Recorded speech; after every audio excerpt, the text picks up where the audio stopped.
चलिए दोस्तों, चलते हैं खान सर का जो पॉकेट जीके बुक है, इस बुक के रिवीजन में वो पार्ट 2 है यह। ते आरण्यक साहित्य, इनकी रचना जंगलों में किए जाने के कारण इन्हें आरण्यक कहा जाता है। ठीक है, आरण्यक भी इसे बोला जाता है। यह ब्राह्मण ग्रंथ का अंतिम भाग है जिसमें दार्शनिक एवं रहस्यात्मक ज्ञान के विषयों का वर्णन किया गया है। आरण्यक साहित्य जो है, इसको जो है जंगलों में रचना किया गया था, इसलिए इसका नाम आरण्यक पड़ा, जिसमें दार्शनिक एवं रहस्यात्मक ज्ञान का विषयों का वर्णन है। इसमें जो है दार्शनिक और रहस्यात्मक ज्ञान का इसमें वर्णक है। आरण्यक कुल 7 हैं। पहला है ऐतरेय, दूसरा हो गया सांख्यायन, तीसरा हो गया तैत्तिरीय और चौथा हो गया मैत्रायणी, पांचवा हो गया माध्ययन, छठा हो गया तत्वकार, फिर हो गया छांदोग्य। ठीक है, आगे बढ़ते हैं। उपनिषद है दिया, उपनिषद को देखते हैं। कहता है कि उपनिषद शब्द का शाब्दिक अर्थ उपसमीप, क्या है? उपसमीप, निष्ठान पूर्वक सद बैठना, अर्थात गुरु के समीप निष्ठान पूर्वक बैठना। क्या है? गुरु के समीप निष्ठान पूर्वक बैठना। देखते हैं और क्या लिखा है इसमें। दार्शनिक व रहस्यात्मक ज्ञान के लिए, इसके लिए दर्शन और रहस्यात्मक ज्ञान के लिए इसे वेदांत भी कहा जाता है। उपनिषद को क्या कहा जाता है? वेदांत भी कहा जाता है, क्योंकि यह वेदों का अंतिम भाग है। उपनिषद जो है ये वेदों का अंतिम भाग है। इनका संबंध दर्शन शास्त्र से है। उपनिषद का संबंध किससे है? दर्शन शास्त्र से है। इसमें क्या है? आत्मा, ब्रह्मांड, विज्ञान, नैतिकता की चर्चा की गई है। ये जो उपनिषद है इसमें किसका किसका? आत्मा का हो गया, ब्रह्मा का हो गया, ब्रह्मांड का हो गया, विज्ञान है, इसमें नैतिकता है, ये सभी के बारे में इसमें बताया गया है। उपनिषद मुख्यतः ज्ञान मार्गी रचनाएं हैं। उपनिषद जो है ज्ञान मार्गी रचनाएं हैं, जिनकी कुल संख्या 108 है। उपनिषद की संख्या कितना है? 108 है। किंतु प्रामाणिक उपनिषद 11 हैं। 11 उपनिषद ईश, केन, कठ, प्रश्न, मुंडक, मांडुक्य, तैत्तिरीय, ऐतरेय, छांदोग्य, श्वेताश्वतर, बृहदारण्यक। आगे है कठोपनिषद। यह कृष्ण यजुर्वेदीय शाखा का एक उपनिषद है, जिसमें आचार्य यम एवं नचिकेता का संवाद है। फिर आगे है छांदोग्य उपनिषद। यह सामवेदी छांदोग्य ब्राह्मण का औपनिषदिक भाग है। इसमें सत्यकाम जाबाल की कथा है, जो बिन ब्याही माँ होने का लांछन को चुनौती देती है। इसमें कृष्ण का प्राचीनतम उल्लेख मिलता है। छांदोग्य उपनिषद जो है ये कैसा है? सामवेद छांदोग्य ब्राह्मण का उपनिषद भाग है।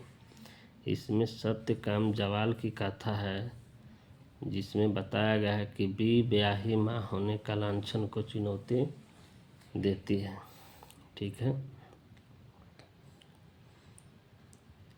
इसमें कृष्ण का प्राचीनतम उल्लेख मिलता है। छंदोग्य उपनिषद में कृष्ण का प्राचीनतम उल्लेख मिलता है। शंकराचार्य ने आरंभिक 10 उपनिषदों पर भाष्य लिखा है। भारत का राष्ट्रीय आदर्श वाक्य सत्यमेव जयते मुंडकोपनिषद से लिया गया है। ठीक है। जाबलूक में चारों आश्रमों की संख्या व्याख्या का उल्लेख मिलता है। ऐतरेय उपनिषद में बौद्ध धर्म का अष्टांगिक मार्ग का उल्लेख है। ठीक है। फिर जो है निष्काम कर्म सिद्धांत का प्रथम प्रतिपादन ईशोपनिषद में हुआ है। फिर बोलता है बृहदारण्यक उपनिषद में अहम ब्रह्मास्मि पुनर्जन्म का सिद्धांत एवं याज्ञवल्क्य गार्गी संवाद का वर्णन है। तमसो मा ज्योतिर्गमय इसी में विद्यमान एवं एक मंत्र है। सोम यज्ञ की स्तुति में गाया जाता है। श्वेताश्वर उपनिषद का अर्थ सफ़ेद घोड़ा होता है। क्या होता है? श्वेताश्वर का अर्थ क्या होता है? सफ़ेद घोड़ा होता है। आगे चलेंगे। वेदांग वैदिक साहित्य को समझने हेतु इसकी रचना की गई है। इनकी संख्या 6 है। क्या है? 6 है। वेदांग की संख्या क्या है? 6 है। पहला शिक्षा, कल्प, व्याकरण, निरुक्त, छंद, ज्योतिष। शिक्षा को देखते हैं। वैदिक शब्दों के शुद्ध उच्चारण हेतु शिक्षा का निर्माण हुआ है ना। वैदिक शब्दों के शुद्ध उच्चारण हेतु शिक्षा का निर्माण हुआ। कल्प में है ये ऐसे कल्प होते हैं जिसमें विधि एवं नियम का उल्लेख होता है, जिसको सूत्र कहा जाता है। इसमें नामों एवं धातुओं की रचना, उपसर्ग, एक प्रत्यय के प्रयोग, समासों एवं संधि आदि के नियम बताए गए हैं। ठीक है। नियुक्त शब्दों की उत्पत्ति का शास्त्र है। यह एक प्रकार का भाषा विज्ञान है। छंद वैदिक मंत्र प्रायः छंदबद्ध। छंद शास्त्र पर पिंगलक मुनि का ग्रंथ छंद सूत्र है। यह छंद सूत्र है। यह ज्योतिष का आधारभूत ग्रंथ है। ज्योतिष में कुल 44 श्लोक आते हैं और सबसे प्राचीनतम आचार्य लगध मुनि है। कौन है? लगध मुनि है। ठीक है।